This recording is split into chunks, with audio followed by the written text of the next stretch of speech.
হাসরের মাঠে আমি গুরুকে কোন রূপে পাবো? আমি কি রূপে? যেহেতু রাত্র শেষের দিকে, এর জন্য আমার প্রশ্ন আসলো, আমি কি রূপে সেদিন গুরুকে আমার সামনে পাবো? কিভাবে দেখা দিবে গুরু? কোন রূপে আমি করব তার ভজন? কি রূপ নিয়ে আমি যাব গুরুর দরবারে? আল্লাহর সামনে বলেন না এখন। কাজল ওর কথাটাকে প্রতিষ্ঠিত করার জন্য অলি ভাতিজা আমার এই ছেলে সাত্তার, পাগল সাত্তার দেওয়া, ওকে ডেকে আনলেন মঞ্চে। তোরে জিজ্ঞেস করলেন, বাপ তুই যে মালা দিলি বাপের ছোট চাচারে, এই ফুলের মধ্যে যে মৌমাছি বা ভ্রমর পোষ সেটা তুই দেখছস? কয় কাকা আমি তো দেখি না। তো কাকায় যেটা কাকার কাছে যেটা বলছে আমি জিজ্ঞাসা করি একই কথা বলতো। মূল বিষয়টা সেখানে কাজল বোঝাতে চেয়েছেন, যাহা দেখি নাই দুই নয়নে বিশ্বাস করি না গুরুর বচনে। পালায় জিতার জন্য বাউ কথাটা উল্টা করছে। আরে যাহা দেখি নাই দুই নয়নে বিশ্বাস করব গুরুর বচন। কি বাজান? যাহা দেখি নাই দুই নয়নে বিশ্বাস করিব গুরুর বচনে।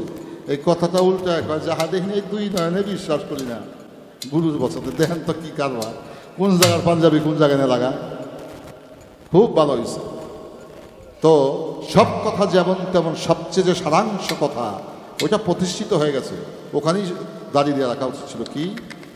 গুরু নাম অক্ষয় কবচ করে আমি ভক্ত যখন অপবিত্র মালা নিয়ে তোমার কাছে হাজির হই, গুরুর চরণ স্পর্শে ওই অপবিত্র জিনিস আর পবিত্র থাকতে পারে না। অনিত্য বস্তু আর অনিত্য থাকতে পারে না, সেটা নিত্য হয়ে যায়। এর শেষ চূড়ান্ত কথার কিছুই হতে পারে না। এখানেই দাঁড়িয়ে দিলেই শেষ। যাক, এবার প্রশ্নটা যে একটা কথার জবাব পাইছি, কিন্তু আমি খুব একটা সন্তুষ্ট হইতে পারি না। আমি কথাটা বলছি, সূরা লোকমান থেকেও বলছি, হাদিস থেকেও বলছি। আল্লাহর নবী বলেছেন, আমার আহলে বায়াতের প্রতি যারা ঈমান আনছে, যারা বিশ্বাস স্থাপন করেছে, যারা বায়াত গ্রহণ করেছে, আমি শাফিউল মুজনবিন, তাদেরই শাফায়াতকারী হিসাবে, আমি রহমতুল লিল আলামিন হিসাবে কাল হাসরের মাঠে তাদেরকে সুপারিশ করে তাদেরকে জান্নাতে প্রবেশ না কইরা আমি নবী নিজেও জান্নাতে প্রবেশ করি। এবার প্রশ্নটা একটু জটিল। যারা পীর ধরেন তার অবস্থা কি হইব? তার মীমাংসা তো আল্লাহ নিজেই কোরআনে দিছে। তারা বলেছেন, যে ব্যক্তি মুর্শিদ ধরল না, গুরু গোসাই ভজল না, তার মৃত্যুটা হবে জালিয়াতের মৃত্যুর মতো। আবু জাহেল, আবুল আহাব, তারা অনেক জান করে বা কাজল। আবু জাহেলের নাম কিন্তু আবু জাহেল ছিল, তার নাম ছিল আবুল হাকিম। আবু শব্দের অর্থ পিতা, হাকিম শব্দের অর্থ জ্ঞানী। এই জ্ঞানী পিতা হয়ে সেই আবু হাকিম হয়ে গেল আবু জাহেল। একটা মাত্র কারণ ছিল, সে নবীকে মানে না, তাদের কোনো শির থাকবে না। আলগানাও শয়তানের ঘোড়া রে কাজল, আলগানাও শয়তানের ঘোড়া। যে দিকতে বাতাস সারে ওদিকেই যায়। তবে যার নৌকার মাঝি আছে, সেই নৌকা গন্তব্যে পৌঁছতে পারে। কারো নৌকা যেন মাঝি ছাড়া না হয়। মাঝি হইল গুরু, নৌকা হইল ভক্ত। সেই ভক্তের তরিবে গুরুও সেই গুরুগঞ্জের ঘাটি ভিড়বে তরি, ভক্তের তরিও সেই নিতাইগঞ্জেই ভিড়বে। রাখলাম। এবার আসা যাক শ্রীকৃষ্ণবাসী শেষ কোন দিন বাজাইছে। আমার মনে হয় আমার বাউল জীবনে এই প্রশ্নটা আজকেই প্রথম আসরে পাইলাম। তো আমিও তার প্রভুর কৃপায় জবাব দেওয়ার চেষ্টা করব, কিন্তু কিছুক্ষণ আপনাদের অপেক্ষা করতে হবে। কি অপেক্ষা করতে হবে? গুরুতত্ত্ব একটা গান না গায়ে আমি সেই গানটায় যেতে পারবো না। তো সেই গানটি করি, আমি সেই গান গাওয়ার চেষ্টা করি।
মন তুই আমার কথা ধর, বিন্দরীরে মুক্তি পাবি। এই দেহ জমিটা গুরুর কাছে যাইয়া রে দেশটারি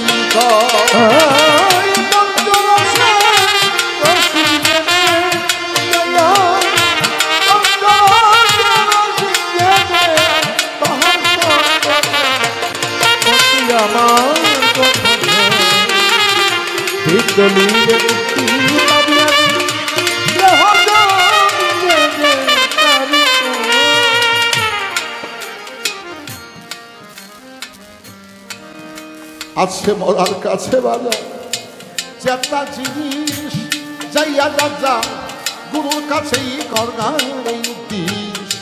মোহাম্মদের প্রেমের অফিস আছে 54 উপর, আছে মরার কাছে চেতা জিনিস গুরুর কাছে মোহাম্মদ কাছে বাজা মরার কাছেই চেতা জিনিস যাইয়া রাজা দয়ালের কাছে করগারে মোহাম্মদের প্রেমের অফিস আছে 54 উপর। সেই মহামেই বিরাজ করি, সেই বিরাজ করে সেই মহামেই বিরাজ করে একদম খুশি করা গো। মন তুই আমার কথা ধর, বিন্দরীরে মুক্তি পাবিয়ে দেহ জমিনে সারি কর।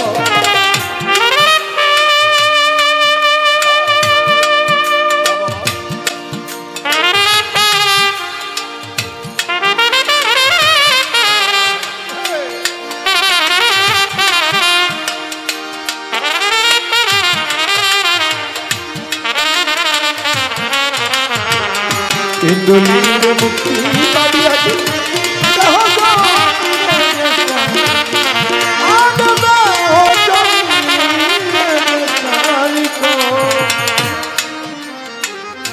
মইরা মরা করকা সঙ্গ ওরে কাজল, মইরা মরা করকা সঙ্গ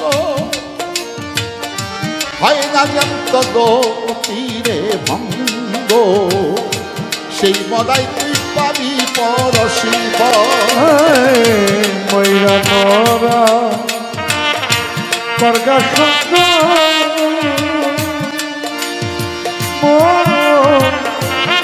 হয় না যন্তর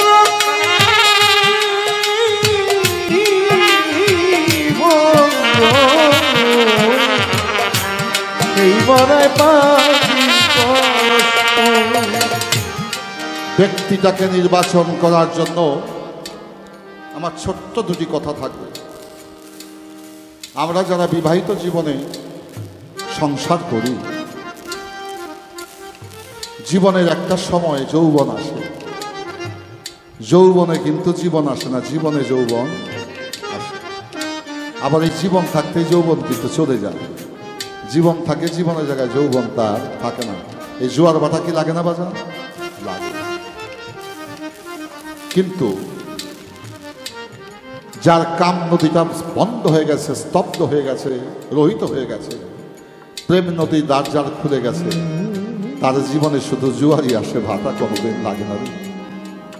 এটা কোন প্রেম?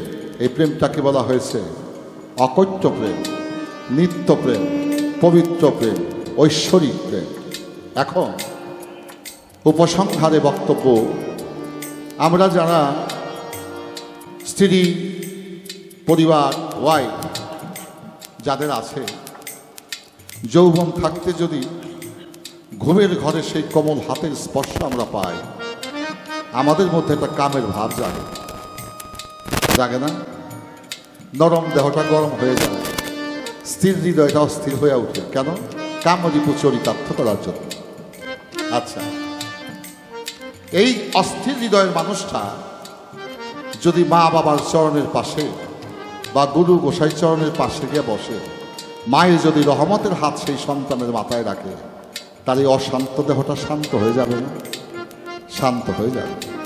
গুরু হচ্ছে সেই ব্যক্তির কাজও যাকে দেখা মাত্র অস্থির হৃদয়টা স্থির হয়ে যায়, অশান্ত মনটা শান্ত হয়ে যায়, কামযজ্ঞ ভেঙ্গে সে পবিত্র প্রেমের জগতের বাসিন্দা হয়ে যায়। ওই প্রেমটাই হচ্ছে পবিত্র প্রেম, অকৈত্য প্রেম। তাই বলা হলো, মইরা মরা করকার সঙ্গ হয় না যে তীরে ভঙ্গ, সেই মরাই তুই পাবি পরশিব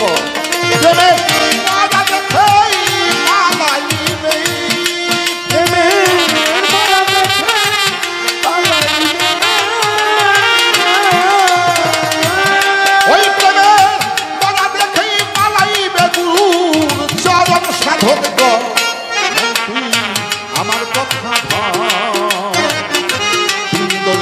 মুক্তি পাবি দেহ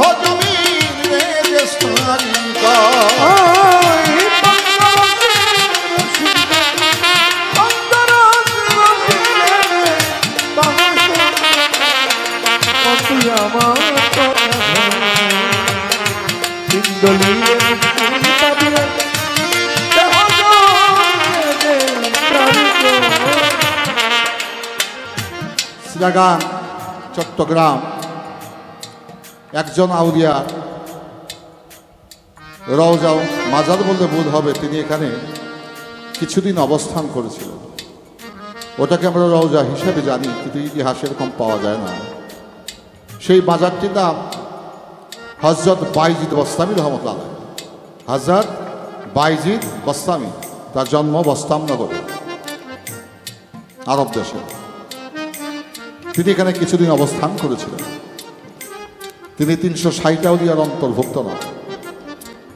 তিনি শৈশবকালে মার খ্যাতমত করে 1 গ্লাস পানির বিনিময়ে আল্লাহর অলিত্ব অর্জন করেছিলেন।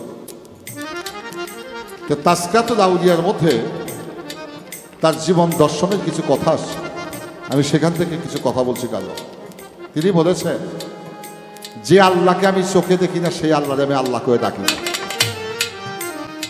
যে আল্লাহকে ডাকা মাত্র আমার কাছে আসে না, ওই আল্লাহর পাইরবি আমি বাইজিদ বস্তামি করি না।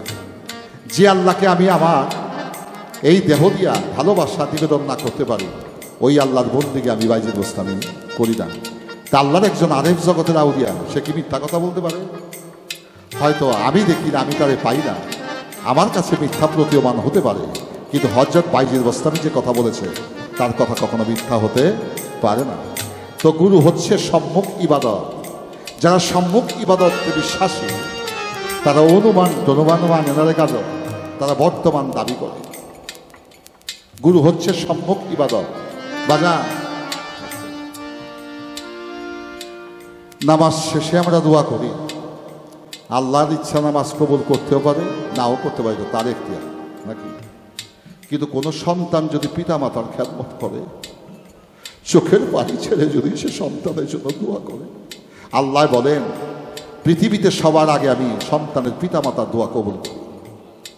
তাই যারা এই বর্তমান ইবাদত ছেড়ে দিয়া অনুমানের ইবাদত দিয়ে মাতামাতি করে, তাদের ইবাদত কোনো গ্যারান্টি নাই।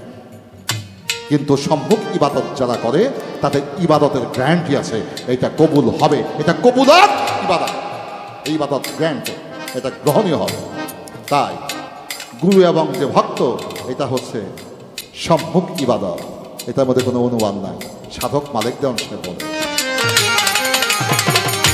যে দেখেছে বর্তমানে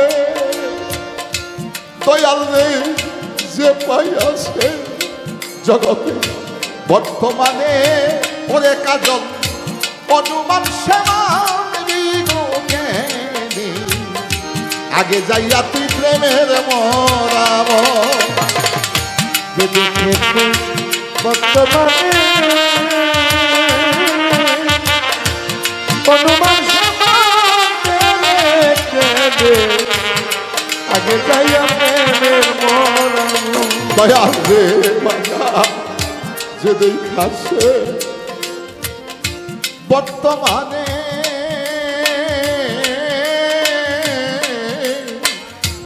অনুমান সমানে আগে যাইয়া প্রেমের মরানো ছবি পাগল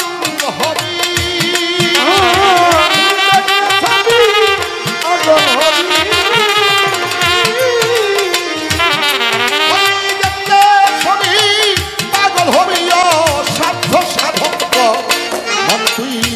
আমার কথা বিন্দরীর মুক্তি পাবি এই দেহ জমি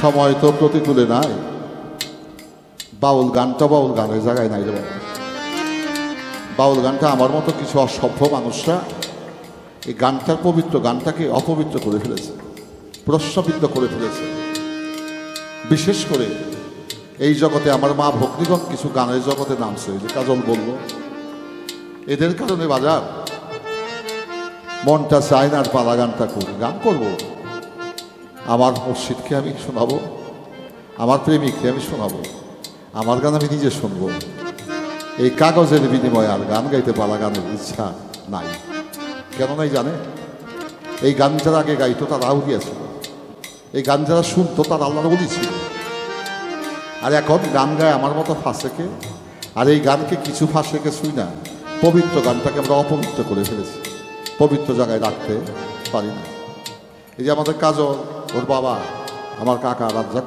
সাহেব কত শতরাত্র যে গান করছি কত শতরাত্র যে গান ছাড়া কাটাইছি এটা কোনো হিসাব নিকাশ নাই আমি রাজ্জাক দেওয়ানকে দেখছি নজরুলের গান যখন গাইতাম 2 চোখের পানি ছেড়ে কাঁদতে কাঁদতে নৌকার মধ্যে গান গায়ে যে টাকাটি পাইছে সব টাকা আমারই দিয়ে দিত আমি কই কাকু নৌকা ভাড়া দেও যা ছিল তলে দিয়ে দিছি তুই দেখা এইরকম একটা প্রেমের জগৎ আমরা অবস্থান করে আসছি আর এখন আর সেই জগৎটা বাজার নাই এই যে আজকে গান হইল আপনারা একটু বলেন তো এই গানের মধ্যে কোনো অসভ্য আলোচনা হয়েছে কি রে বাবা অসভ্য কোনো ভাব হয় নাই কেন হয় নাই ইন্নামাল আমাল বিনিয়াত কর্ম করার আগে তোমাকে সঠিক পবিত্র নিয়ত করতে হবে এই নিয়ত করে যদি মুর্শিদের প্রতি নিবেদিত হয়ে তুমি কর্ম করো সেই কর্মে অবশ্যই সিদ্ধি লাভ করবে এবং সেই কর্মে মানুষের হৃদয়কে জয় করতে পারবে আচ্ছা যাক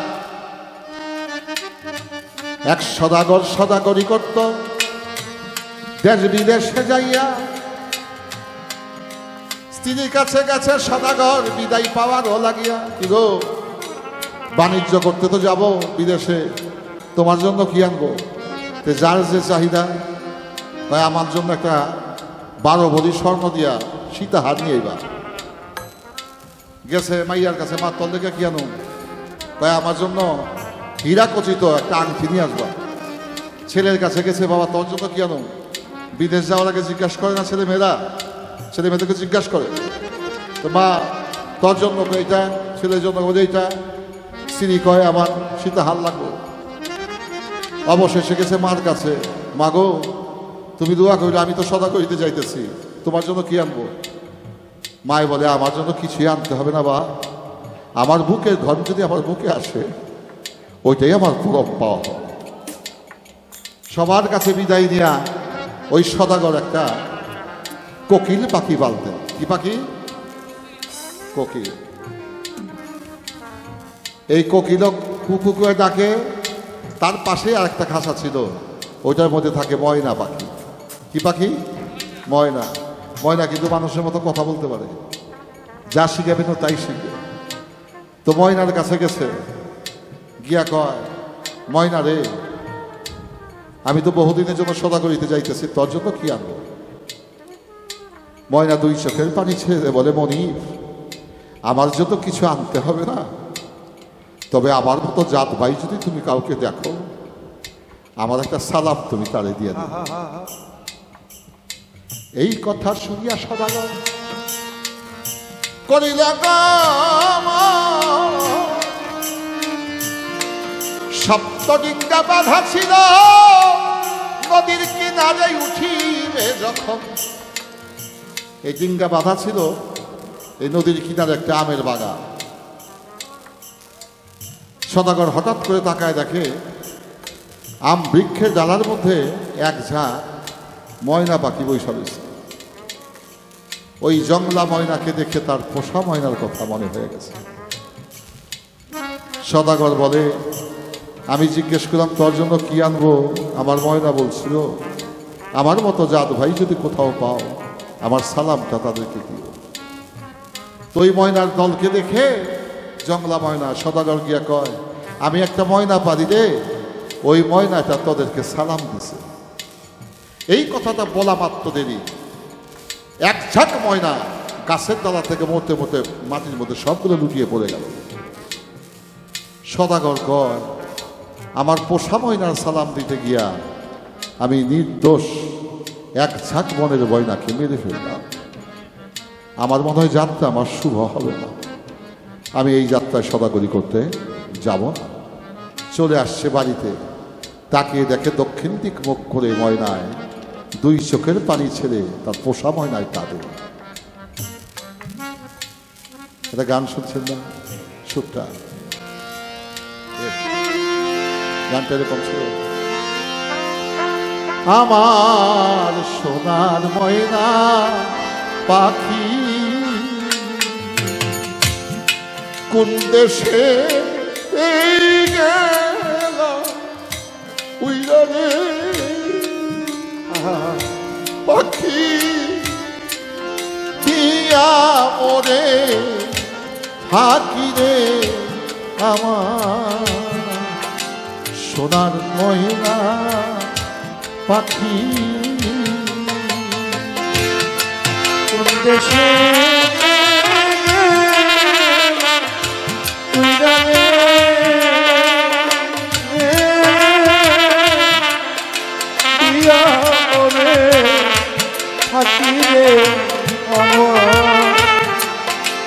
সোনার ময়না পাখি।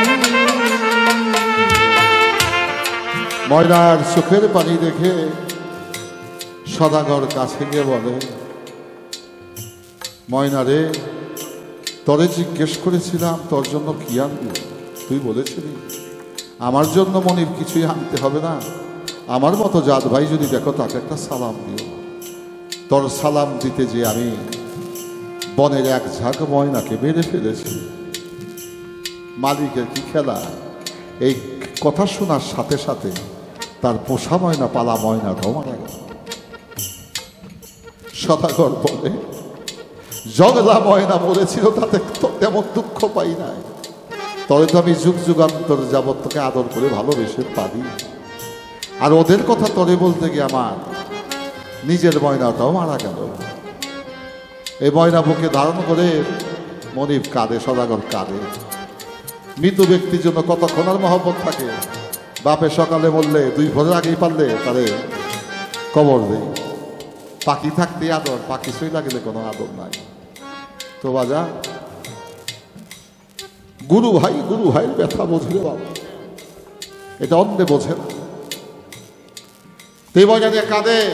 দিন যখন ফুরিয়ে বিকাল হয়েছে, এই মরা ময়না পোষা ময়না মরে গেছে, এটা জঙ্গলে ছুঁড়ে মারছে। যেই জঙ্গলে ছুঁড়ে মারছে, মালিকরা কি খেলা, জীবন্ত হয়ে উড়াল দিয়ে ওই ময়না গাছের ডালায় বসছে। সদাগর কয়, তোর সালাম দিতে গিয়ে এক ঝাঁক ময়না মারলাম, আর তার কথা তোকে বলতে গিয়ে তুইও মইরা গেলি, তোরে সারাদিন নিয়ে কাঁদলাম। এখন দিন শেষে যখন তোরে ছুঁড়ে মারলাম, তুই এখন জীবন্ত হয়ে উড়াল দিয়ে গাছের ডালায় বসতি, এর হাকিকতার কারণ কি রে ময়না? ময়না তখন বলে, মনি, এই পৃথিবীতে যদি কেউ বাঁচতে চায় সে যেন আগে বলার মতো বলে। যদি মরতে পারে সেই বাঁচতে পারে। সেই মরাটা কোন মরা? সেই মরাটা হচ্ছে যে গুরুর চরণে গিয়ে মরার মতো বলতে পারে।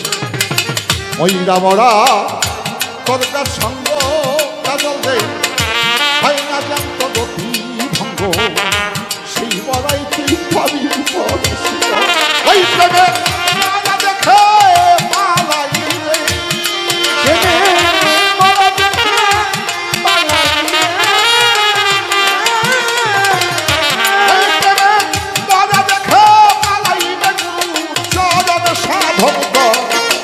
তুই আমার কথা ভাব, বিন্দু দিলেই মুক্তি পাবি এই দেহ জমি।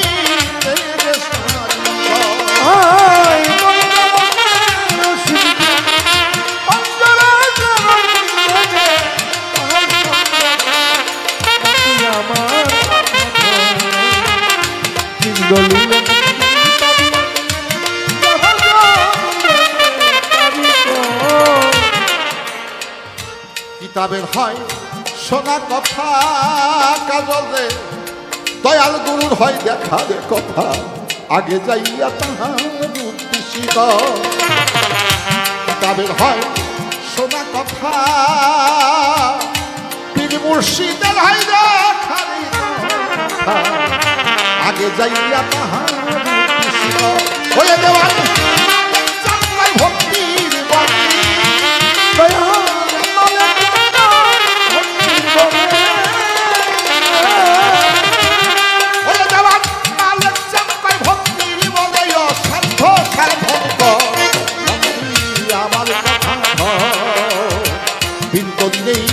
মুক্তি পাবি এই দেহ জমি।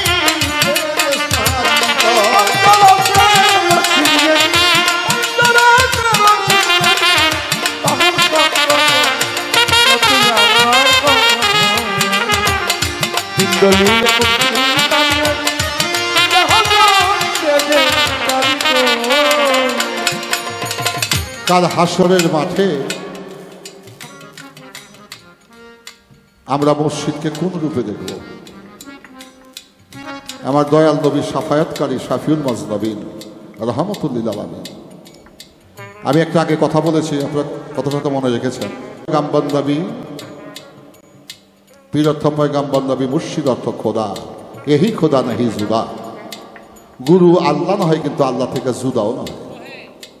গুরু আল্লাহ না হয়ে আল্লাহ থেকে জুদাও নয়। শরীয়ত রক্ষা হইল, মারুফত প্রতিষ্ঠিত হয়ে গেল। তাহলে যার যার প্রিয় মুর্শিদ সেদিন দয়াল নবীর রূপ ধারণ করে তার ভক্তকে তিনি সাফায়াত করবেন। হায় হায়, কেন করবে?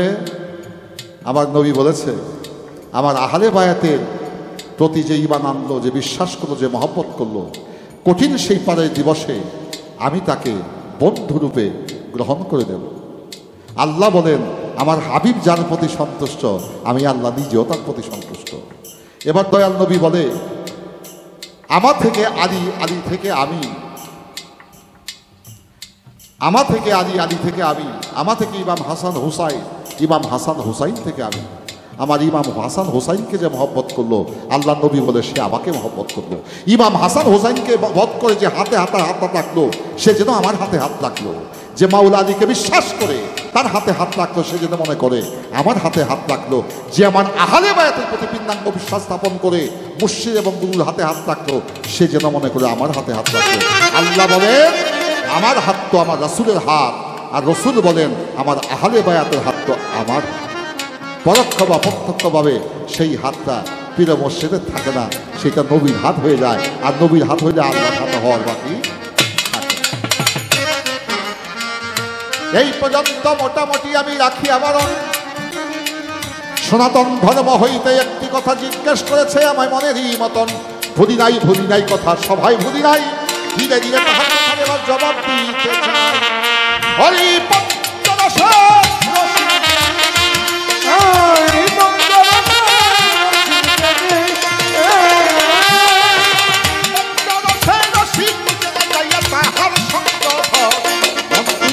আমার কথা মুক্তি পাবি এই দেহ। মন তুই আমার কথা দিন দলিলে মুক্তি পাবি দেহ জমি রেখে পাবি তো।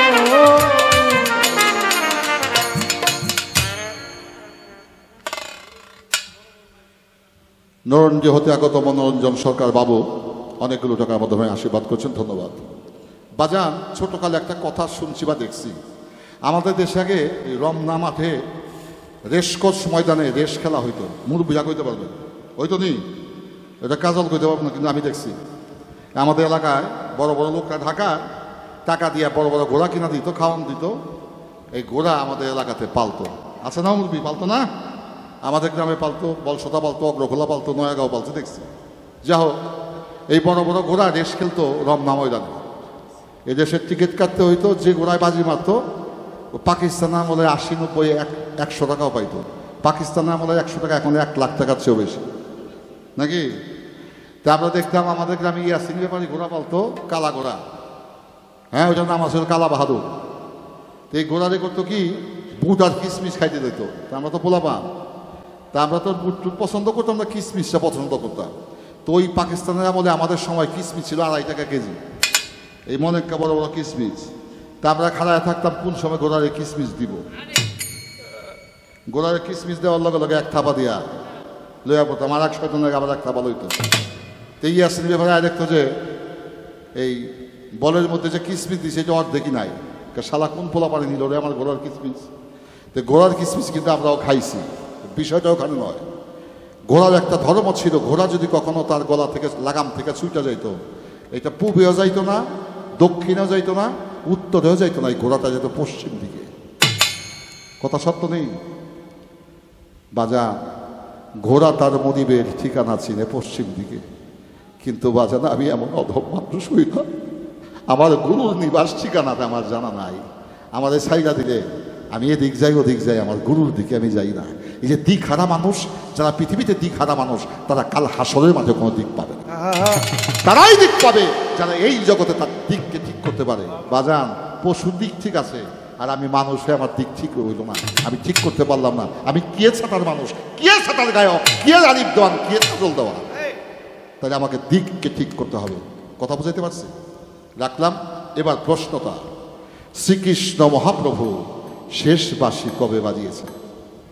আচ্ছা বাজা, কোনো মানুষ যদি কোনো মানুষের কাছ থেকে দূরে থাকে, তাইলে ডাকে বাবাই, যদি দূরে থাকে ডাকে বাবা, ও বাবা, বাবাকে আমার পুতে ডাকে, কিরা তাকায়, কি লেগে ডাকস, এদিকে আহ, বাবাই চলে আসে। যার বাবা আছে সেই সন্তান যদি বাবা বলে ডাকে, তাই সে বাবা আসবে। এই জগতে যার বাবা নাই, গলার সত্য পরিচিত না, ফিরাও তাকাবে না। যার জগতে মা আছে, সে মাকে ডাকলে মা তার কাছে আসে। এই জগতে যার গুরু আছে, সেই গুরুকে ডাকলে গুরুকে পায়। যার নাই, সে ডাকলে পাইব নি? পাবে না। আমার কথাটা সেখানে নয়, আমার কথাটা আর এক জায়গায়। শ্রীকৃষ্ণ ততদিন পর্যন্ত বাঁশি বাজিয়েছে, ততদিন পর্যন্ত আহ্বান করেছে, যতদিন পূর্ণাঙ্গ রাধাকে তিনি অর্জন করতে পারে নাই, ততদিন বাজাইছে। যেদিন থেকে শ্রীকৃষ্ণ রাধাকে তার সর্বকিছু তার মধ্যে সমর্পিত হয়েছে, সমর্পণ হয়ে গেছে, রাধা হয়ে গেছে কৃষ্ণ, কৃষ্ণ হয়ে গেছে রাধা, সেদিন থেকে কৃষ্ণের বাঁশি বন্ধ হয়ে গেছে। দূরে থাকলেই হয় ডাকাডাকি, কাছে আসলে ডাকাডাকি নাই, তখন হয় দেখা দেখি। কি বাজান? তো কৃষ্ণের বাঁশি বাজত, এই বাঁশি কৃষ্ণের নামে বাজত না, ওই বাঁশি বাজত ভক্ত নামক রাধার নামে। হাই রে বাঁশি। এখন প্রশ্ন করেছে এই বাঁশিটা কোন দিন শেষ হইল। একটা গান মনে হয়ে গেছে, গানটা কয়েক বছর আগে, আমার কিছুদিন আগে লেখা। জন্মাষ্টমী তো আপনারা জানেন, জ্যৈষ্ঠী মাসের কয় তারিখ রে বাবা? বাবু কই? হ্যাঁ, ভাদ্র হইব, জ্যৈষ্ঠী মাসে হয় চাঁদের হিসাবে, তো ভাদ্র মাসে জন্মাষ্টমী। তো জন্মাষ্টমীর দিন শ্রীকৃষ্ণের জন্ম তারিখ। আমরা বার্থডে পালন করি না, জন্মদিন পালন করি। তো শ্রীকৃষ্ণের জন্মদিন পালন করব, এটা কেক কাইটা না, বেলুন ফুটায় না, এটা অন্য কায়দায়। তো শ্রীকৃষ্ণ 1608 গোপিনী ছিল, নারীদের মধ্যে 1608 গোপিনী ছিল, তারাও কৃষ্ণের ভক্ত। তো তাদেরকে ডাকছে কৃষ্ণ তার জন্মাষ্টমীতে, বলে সখীগণ, তোমরা এই জল সরোবরে গিয়া উলঙ্গ হইয়া স্নান কইরা আমার বুকে আইসা তোমরা নৃত্য করবা। আর তোমাদের দেহ করে এই জল যখন আমার বুকে পড়বো, আমি কৃষ্ণ খুব শান্তি পাবো, খুব আনন্দ পাবো। তাই প্রভু বলে হয়। সব সখীগণ জল সরোবরে চলে গেছে, বস্ত্রহীন হইয়া উলঙ্গ হয়ে তারা স্নান করেছে। আসছেন শ্রীকৃষ্ণের কাছে, এসে সব সখীগণ কৃষ্ণের বুকে পাও রাখবে। কৃষ্ণ কয়, থামো, আমার বুকে যে তোমরা পাও রেখে আমাদের শান্তি দিবা, তোমরা যে নরকে যাইবা।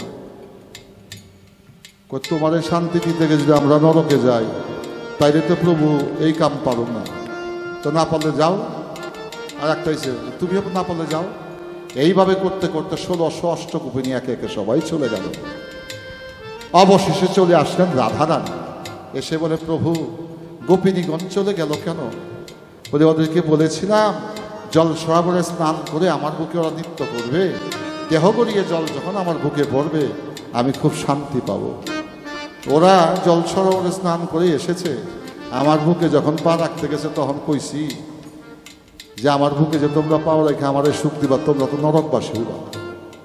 এই নরকের কথা শুনে কৃষ্ণ রাধা সবাই একে একে চলে গেল। বলে, প্রভু আমি কি করতে পারি? বলে, হ্যাঁ। চলে গেলেন রাধা, জল সরোবরে স্নান করে চলে এসে কৃষ্ণের কাছে এক লাফ দিয়ে গিয়ে কৃষ্ণের পায়ে, কৃষ্ণের বুকে পা রেখেছে। কৃষ্ণ বলে, রাধা রানী তোমার কি নরকের কোনো ভয় নাই? বলে, জীবন যৌবন মন প্রাণ হাত পাও সব আমি কৃষ্ণ প্রেমে নিবেদন করেছি, আমার বলতে তো প্রভু কিছু নাই, আমার বলতে তো কিছু নেই, আমি সব তোমার থেকে সমর্পণ করেছি। তুমি কি নরকের ভয় করো না? এবার রাধারানী বলছে, আমার কৃষ্ণ বন্ধুকে সুখ দিতে যে যদি আমাকে একবার নয় 100 বার নয় 100 বার যদি নরকে যেতে হয়, আমি সে নরকে যাইতেই রাজি, যদি আমার বন্ধু খুশি হয়। তার এই প্রেমটা কি প্রেম? কিরে বাবা, সে নরকের ভয় করে না, সে তার বন্ধুকে সে সুখ দিতে চায়। তো এখান থেকে গান, আর সেদিন থেকে কৃষ্ণের বাসী বন্ধ।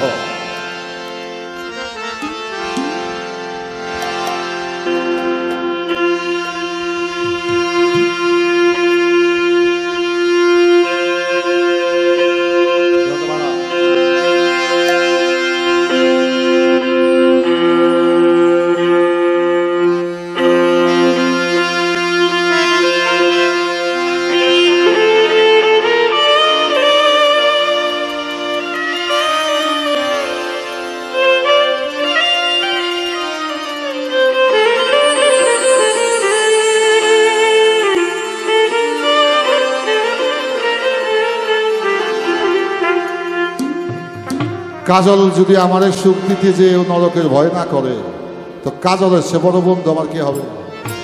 ভাইও আমার বন্ধু না, স্ত্রী আমার বন্ধু না, আমার ভক্ত আমার সবচেয়ে বড় বন্ধু। তাই কৃষ্ণ ভাব থেকে এই গানটি, গুরু ভাব থেকে। আমাকে রাখিয়া সুখে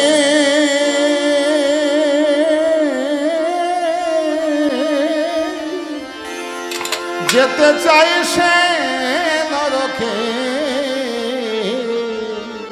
আমি তাই তো ভালো বাসি রাধাকে।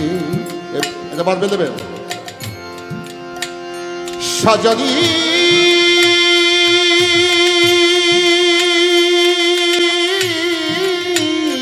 সজনী, তাই তো ভালোই আমি বাসি ভক্তকে। আমাকে রাখিয়া সুখে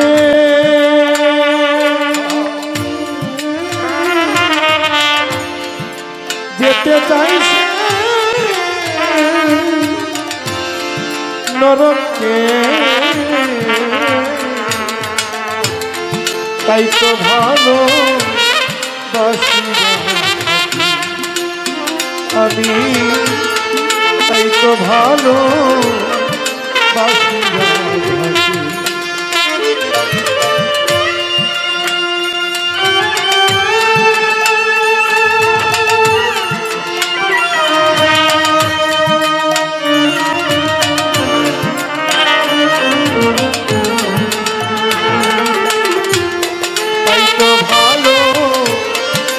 দাসীরা থাকে। আমি তাই তো ভালো দাসীরা থাকে। নামের বাসি করে তার কাজলে ভক্ত আমার প্রাণে সজনী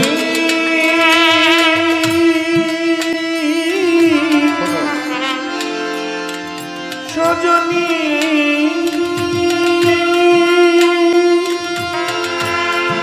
সজনী সজনী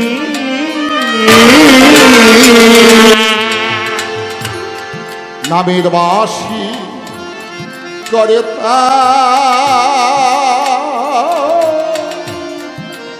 ভাই আমার প্রাণে ওরে স্বর্গ প্রেমে আমি স্বর্গ প্রেমে আমি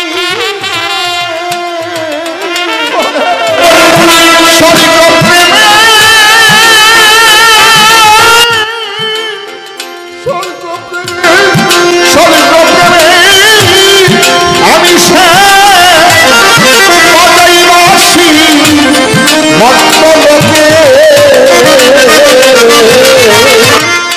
তাই তো ভালোই আমি বাসিরা থাকে সজনী সজনী সজনী সজনী তাই তো ভালোই আমি বাসি ভক্তকে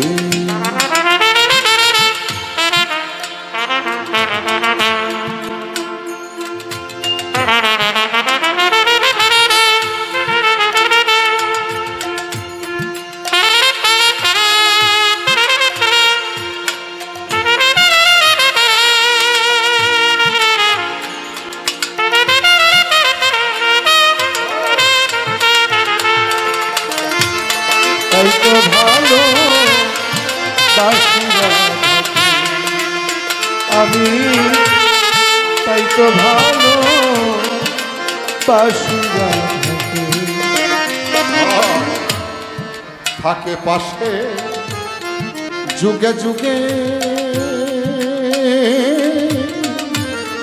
সর্বঙ্গ তার কৃষ্ণ ভোগে সজনী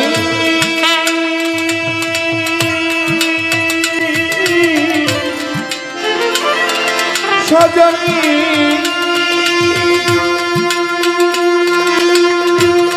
সজনী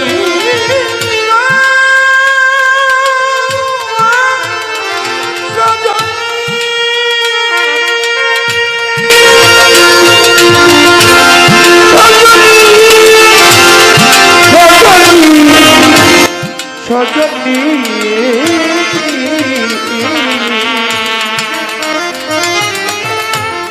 থাকে পাশে যুগে যুগে সর্বঙ্গ তার গুরু ভোগে ওরে ঘটনা দেশে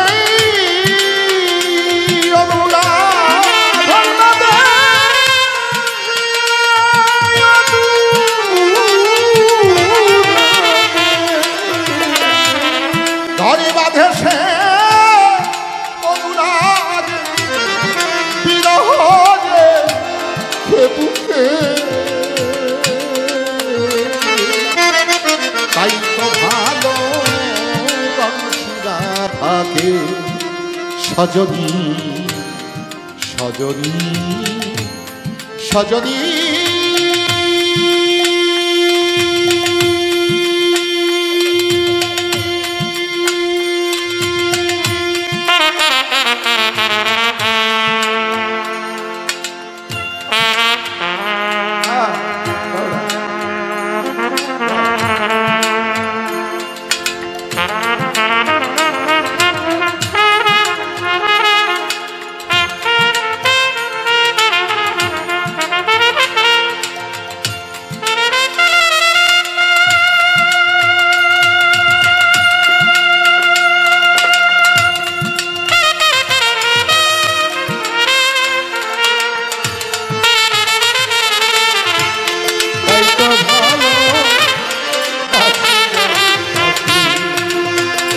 সজনী তাই তো বাঁশি রাধাকে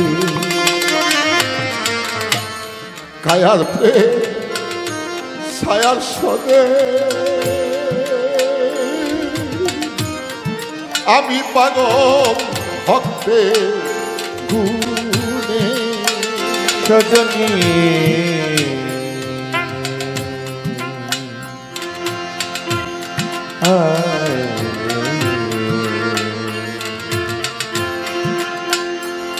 সজনী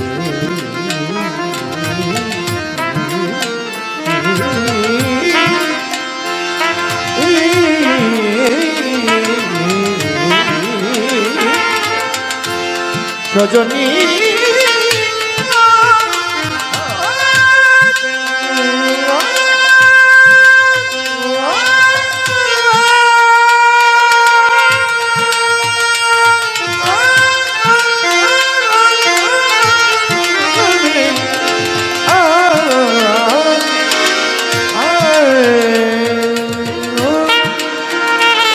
সজনী কায়ার প্রেম ছায়ার সনে আমি পাগল রাধা গুনে সজনী সজনী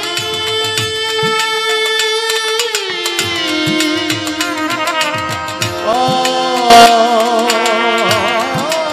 সজনী ছায়ার প্রেম ছায়ার সনে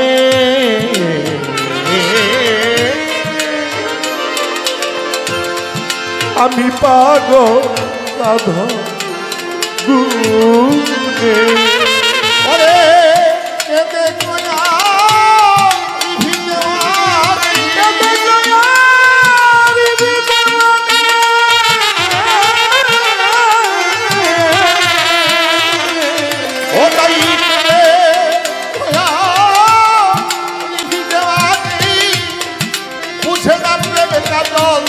ওহিকে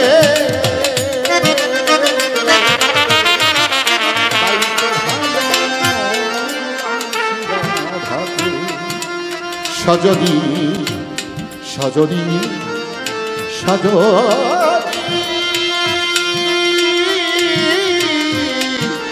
সজনী তাই তো ভালো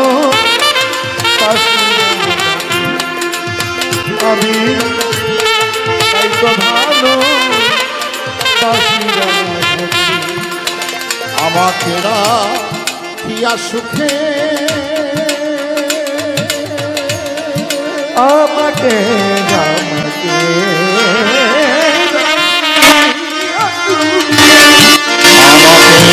রাখিয়া সুখে যেতে চাই সে নরকে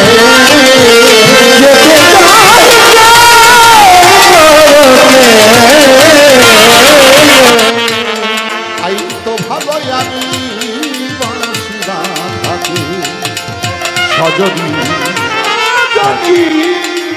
সজনী সজনী সজনী সজনী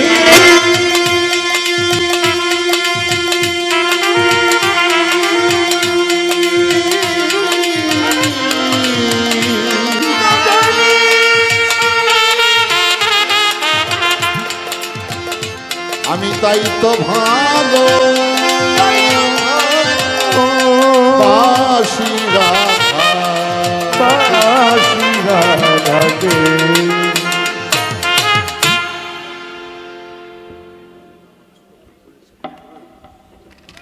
হযরত খলিল শাহ